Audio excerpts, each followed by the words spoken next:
I'm a 27-year-old female, and I've been living in my current apartment with my 2 small children for nearly 3 years.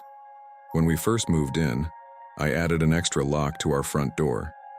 Initially, it was meant to keep our daughter, who was just 2 years old at the time, safely inside. But recently I've come to realize that this lock may have been keeping someone else out. And now, I no longer feel safe in our home. The first incident that truly unsettled me happened when my daughter was 4 and my son was just a few months old. My partner, who works irregular hours, usually lets me know when he's on his way home so I can unlock the top lock for him. That night, as usual, I was sitting on the couch with my son when I heard someone try to open the door. It was a familiar sound, one I'd heard before, but this time it felt different. The door was locked, so the person outside couldn't get in.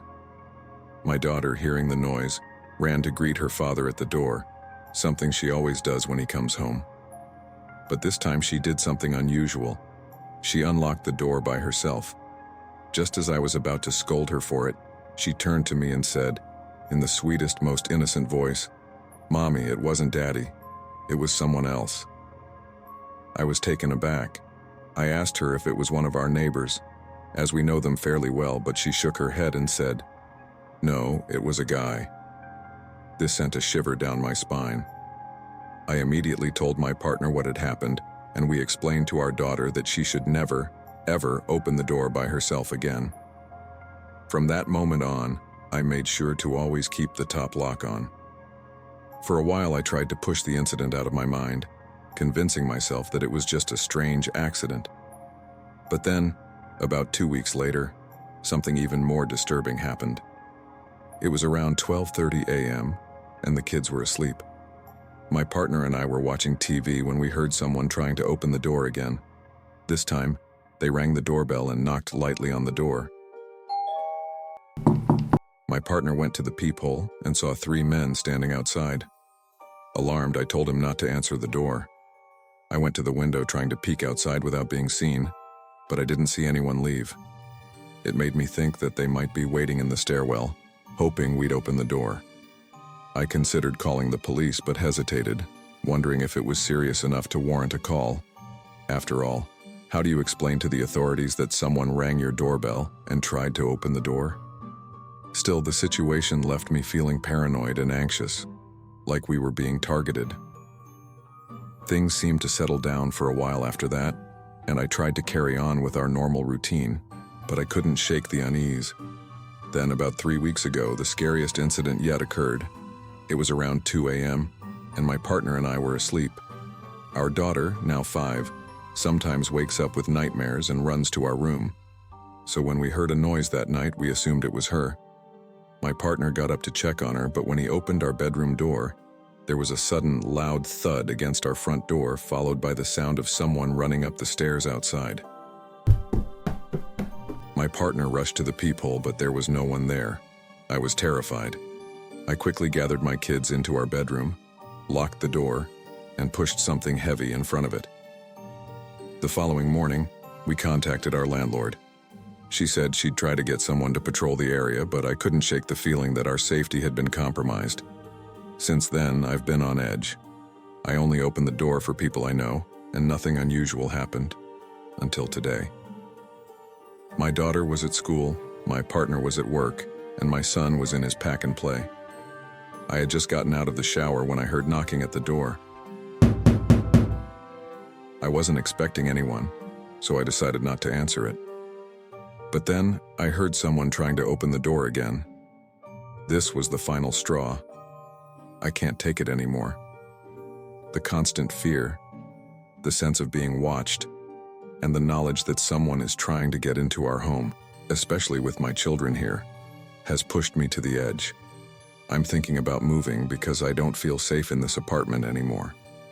My home, which should be a place of safety and comfort, has become a source of fear and anxiety. I know that I need to protect my family, and I believe that finding a new place is the best way to do that.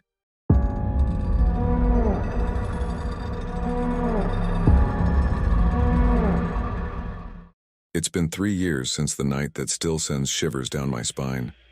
I was a sophomore at university, living in my first apartment. As a 22-year-old male, I was excited to finally be on my own after spending my freshman year in a dorm and living with my mom before that. The apartment was a 2-bedroom, 2-bathroom place that I shared with my best friend Zoe. We'd known each other since we were 13, and she had just started her first year at the university. It was thrilling to show her around campus and the city, taking her to all my favorite spots. Everything seemed perfect until the night of the homecoming football game, a huge event at our university. Zoe was ecstatic.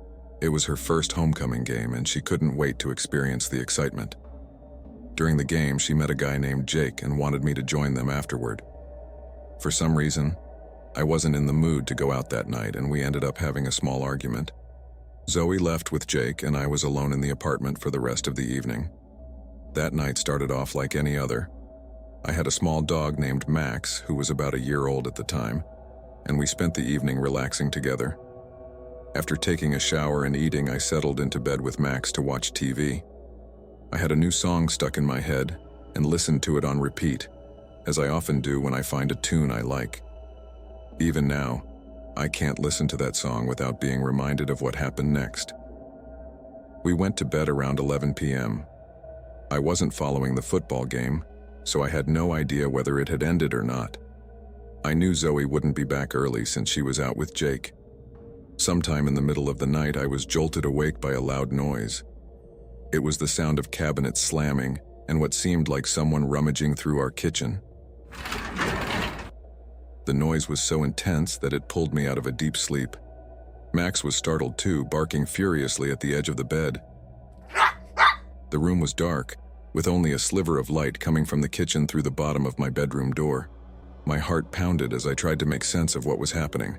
It definitely wasn't Zoe and Jake. They wouldn't make that kind of noise. Despite my fear, I called out weakly, "Hello?" To my horror, the bedroom door suddenly swung open. I jumped up in surprise, and Max, usually a gentle dog, was now growling ferociously at the figure in the doorway. The light from the kitchen was blinding, and I couldn't make out much of the intruder's face, but I saw the shape of a man wearing a hoodie. He just stood there for about 10 seconds as if sizing me up. Max continued barking and trying to lunge at him, but the man quickly shut the door and disappeared. I sat there frozen, unable to move. My mind raced, but my body wouldn't respond. Just as I thought it was over, the door flew open again, and this time, we were face to face. My heart raced, and I thought this was it. He was going to hurt me. Max was still at the edge of the bed, growling as fiercely as a much bigger dog. The tension hung in the air until, without warning, the stranger slammed the door shut with a loud bang. That was the jolt I needed. I leaped out of bed and locked the door, my hands shaking. Then I heard the unmistakable sound of keys being taken. Panic washed over me as I realized they might find my car parked right outside. I grabbed my phone and called 911, barely able to speak as I tried to explain what was happening. "Someone's in my house. They came into my room. Please help." I sobbed, terrified. It took the police 20 minutes to arrive, even though I lived only a 5-minute drive from the station. I knew they were busy because of the homecoming events, but those 20 minutes felt like an eternity. When I finally emerged from my room, I found the apartment in disarray. The living room was trashed, and Zoe's bedroom was a mess. The intruders had tried to take her TV, but it was left on the floor, shattered. My Xboxes, all my games, and even my backpack with textbooks and homework were gone. 3 police officers showed up, and I told them everything that had happened. As they took notes, one of them asked if he could try to lift fingerprints from Zoe's TV. I agreed, but to my dismay, he dropped his flashlight directly onto the screen, shattering it completely. I stared at him in disbelief, thinking, seriously? When Zoe and Jake finally returned, the police's attitude shifted. They became more aggressive, suggesting that we were targeted for a reason. They even pulled me aside and implied that Jake might have hired people to rob the apartment while I was inside. "How do you know these guys?" they asked. I was shocked and tried to explain that Zoe and I had been friends since we were 12 and had moved in together to make university life easier, but they didn't seem convinced. The next day we changed the locks, but the damage had been done. I had to take a day off from university to drive 40 minutes to the nearest Nissan dealership to get a new key fob. It took 6 hours to reprogram it. The police never followed up, and I never found out if they caught the intruders or made any progress in the case. It's been 3 years since that night, and nothing strange has happened since. But the memory lingers, a constant reminder of how quickly a sense of safety can be shattered. I haven't noticed any suspicious activity, and Max and I have moved on with our lives. But I'll never forget the night a stranger walked into my bedroom and how close I came to losing everything.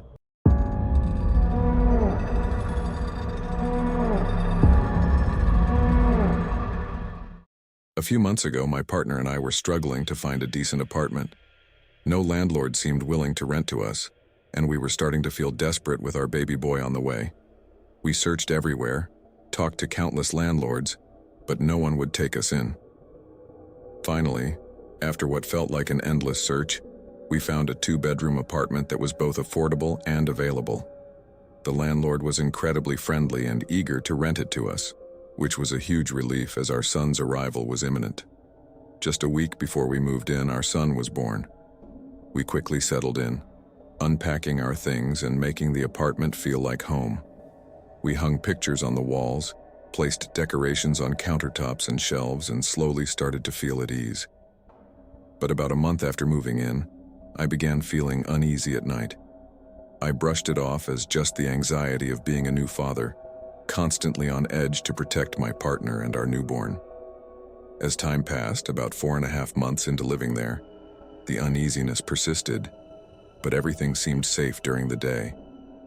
It was only at night that something felt off. Then, one night around 1:37 a.m., while lying on the couch, I saw something that made my heart race. From my spot on the couch, I had a clear view of the hallway leading to the bathroom and our bedroom. Suddenly, I saw a dark shape move quickly from the bedroom door to the hallway cabinets. It happened so fast that I almost didn't believe it. A chill ran down my spine and I sat up, trying to see if it would happen again. I wondered if I was just tired and imagining things, but it felt too real. The next week, my partner and I were sitting on the couch in the afternoon. She was breastfeeding our son, usually watching TV or glancing at her phone while I played video games. Suddenly, she turned to me with a surprised look on her face and said, "Babe, I just saw the tip of a white dress go into the bathroom." Her words made the hair on my neck stand up. I felt a wave of fear wash over me, but she remained calm, trying to reassure me. "Don't be afraid," she said. "If it was here to hurt us, I'd feel scared too. Just light a smudge stick." My partner and I are both First Nations, and because of our cultural teachings and beliefs, we know a lot about spirits or ghosts and how to deal with them. She has more experience with paranormal and spiritual things than I do, so I trusted her advice. Smudging, which involves burning sage, is something we do whenever we experience strange things, as we believe it protects and cleanses us from negative energy or spirits. Around the 4th month in the apartment, we started noticing objects being moved when we weren't looking and hearing strange sounds that we couldn't explain. The first time it happened, we heard the sound of shoes scuffing and a high heel being dropped by the front door, late at night, probably around midnight. I immediately thought someone had entered our apartment, so I grabbed my baseball bat and quickly checked. But when I turned the corner, there was nothing there, except for a high heel placed neatly in the middle of the doorway. It had been on the shoe rack with the other shoes just moments before. We smudged the apartment again and went to bed, hoping that would be the end of the strange events. But things only got worse. We started feeling like we were being watched every night, and the sense of a presence around us became overwhelming. We reached out to our family members, asking what we should do, and they suggested feasting the spirit in our home. In our culture, feasting spirits is an important responsibility when they make their presence known. It usually means it's time to honor them again.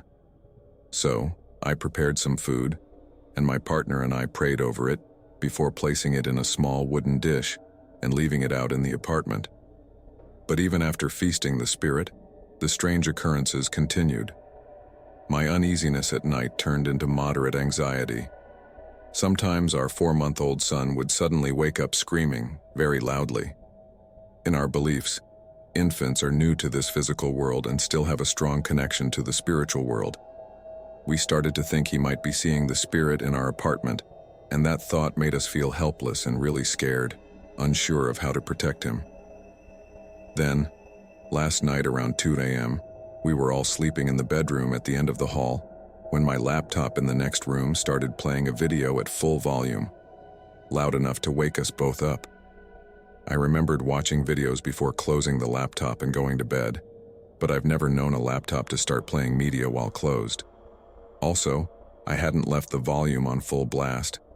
This latest event has left us feeling completely drained and frightened, and we still have no idea why this is happening. Any reasons we come up with are just guesses, and we may never truly know the cause.